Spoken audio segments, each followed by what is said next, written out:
ব্যাপারটা হচ্ছে যে মান্যতা আমরা পেলাম এটা একটা অভাবনীয়। কর্মচারী সমাজের কাছে সব থেকে বেশি হচ্ছে অবসরপ্রাপ্ত কর্মচারী সমাজের কাছে বারবার ফোন করছে তারা, মনে হয় যা করলেন আমরা হ্যাঁ পুরোটাই আমরা আদায় করব।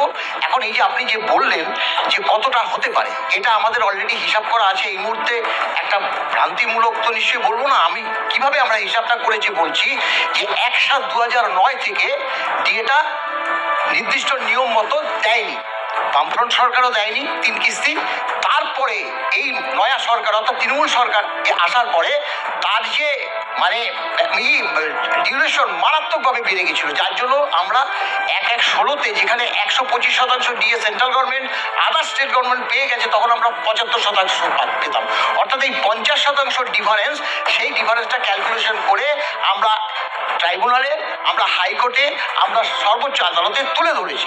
যেমন একটা উদাহরণ দিই, যে আপনারা জানেন যে 25% দিয়ে একসঙ্গে দিয়েছিল, 25% দিয়ে একসঙ্গে দিয়েছিল, এটা 4টে কিস্তি ছিল, 4 কিস্তি দিয়ে ইকুয়াল 25%। আপনাদের একটা কথা, কত কর্মচারী আছেন রিটায়ার্ড এবং সেটা খুবই লাভবান। দেখুন ব্যাপারটা কি, এক্ষেত্রে তো এই মুহূর্তে বলাটা সম্ভব না, সেটা আমরা সঙ্গে সঙ্গে আমরা এখনই অর্থ দপ্তরকে জানতে চাই। লাখ থেকে বেশি না, কয়েক লক্ষ হবে।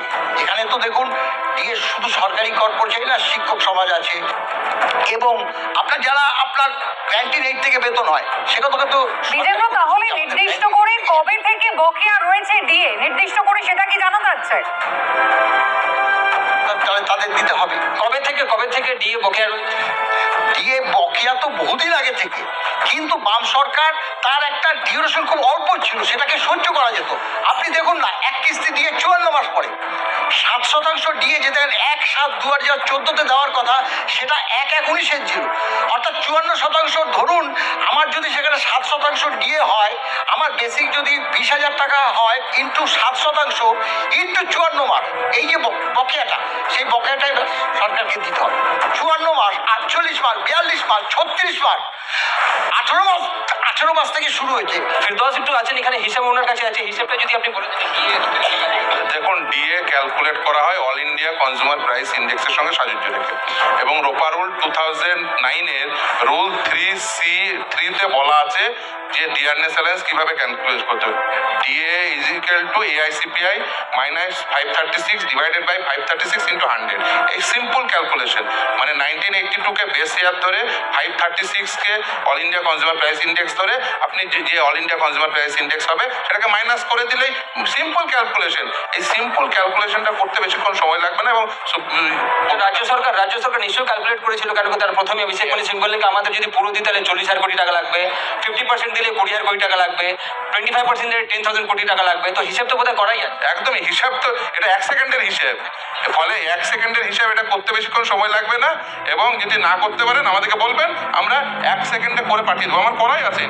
কোন 2009 সেটি লাগু হয়েছিল 2006 সাল থেকে, কিন্তু সেই রোপা রুলস 2009 যেদিন লাগু হয় সেদিনই আরও 2টো ক্লারিফিকেটরি মেমো দিয়েছিলেন। তারা ক্লারিফিকেটরি মেমো দিয়ে বলেছিলেন 2006 থেকে 2008 পর্যন্ত কোনো এরিয়ার দেবো না। যে রুল 12-এর কথা বলছিল না, পেমেন্ট অফ এরিয়ারের বলা আছে 2006 থেকে 8 পর্যন্ত দেবো না, কিন্তু তারপর থেকে তারা দিতে হবে, এবং তারপর থেকে কত হারে দেবো সেটিও একটি মেমোতে বলা আছে।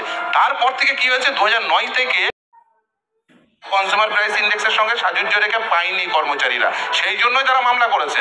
যদি অল ইন্ডিয়া কনজিউমার প্রাইস ইন্ডেক্সের সঙ্গে সাজুজ্য রেখে পেত, তাহলে confederation of state government employees Malay Mukhopadhyay, Shyamal মিত্রদের মামলা করতে হতো না।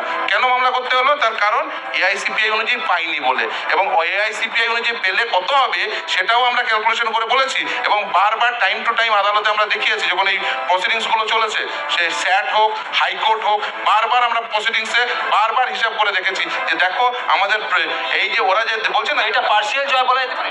অবভিয়াস 100% চেয়েছিলেন 25, না, এটা তো অন্তর্বর্তীকালীন, আমরা 100%ই পাবো এই বিশ্বাস আছে। কারণ এটা রোপা রুলস 2009-এ এটা নির্দিষ্টভাবে বলা আছে।